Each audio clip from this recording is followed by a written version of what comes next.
Hi అండి, అందరికీ నమస్కారం. ఇవాళ మనం ఈజీగా పచ్చి పులుసుని ఎలా చేసుకోవాలో చూసుకుందాం. ఫస్ట్గా కరివేపాకు, ఒక ఉల్లిగడ్డ మరియు చింతపండు కొద్దిగా తీసుకొని నానబెట్టుకోవాలి. తర్వాత ఆ ఉల్లిపాయ ముక్కను చిన్నగా కట్ చేసుకోవాలి.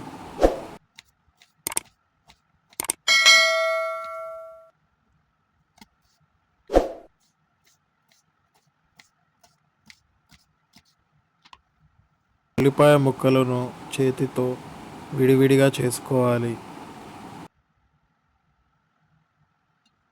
ఇప్పుడు మనం నానపెట్టుకున్న చింతపండుని తీసుకోండి. చింతపండు రసం బాగా పిండుకొని పక్కన పెట్టేసుకోండి.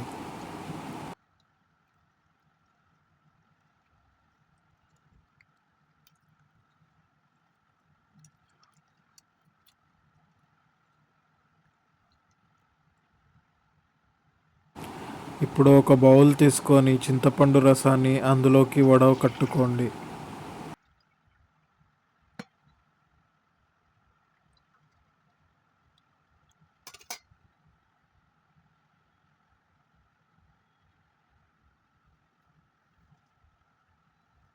ఇప్పుడు చింతపండు రసంలో మనం పక్కన కట్ చేసి పెట్టుకున్న ఉల్లిపాయ ముక్కలను వేసుకోండి.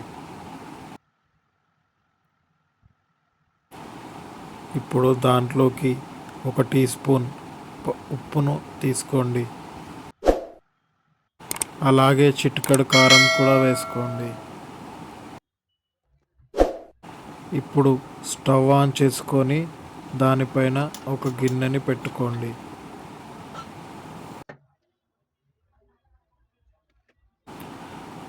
అందులోకి కొంచెం ఆయిల్ని వేసుకోండి. తరువాత జీలకర్ర, ఆవాలు కూడా వేసుకోండి. ఇప్పుడు కొంచెం చిటపటలాడాక అల్లం వెల్లుల్లి, తర్వాత కొంచెం పసుపు, తర్వాత కరివేపాకును కూడా వేసుకొని ఒక్కసారి కలుపుకోండి.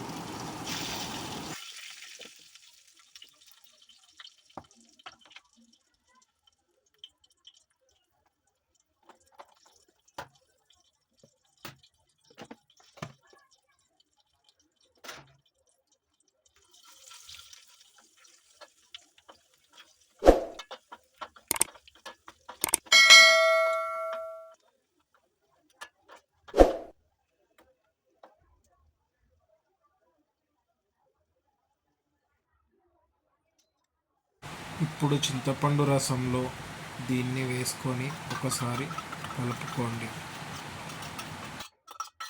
అంతేనండి, ఈజీగా పచ్చి పులుసును ఎలా చేసుకోవాలో చూపించాను కదా అండి.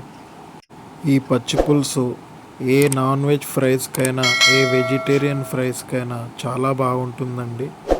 ఒక్కసారి మీరు కూడా ట్రై చేయండి. చూశారు కదా అండి పచ్చి పులుసు ఎలా చేయాలో. దయచేసి ఈ ఛానల్ని సబ్స్క్రైబ్ చేయండి, లైక్ చేయండి, షేర్ చేయండి ప్లీజ్. ఇలాంటి మరెన్నో రెసిపీస్ చేస్తూ ఉంటాను, మీకు చూపిస్తూ ఉంటాను. థ్యాంక్ యూ అండి.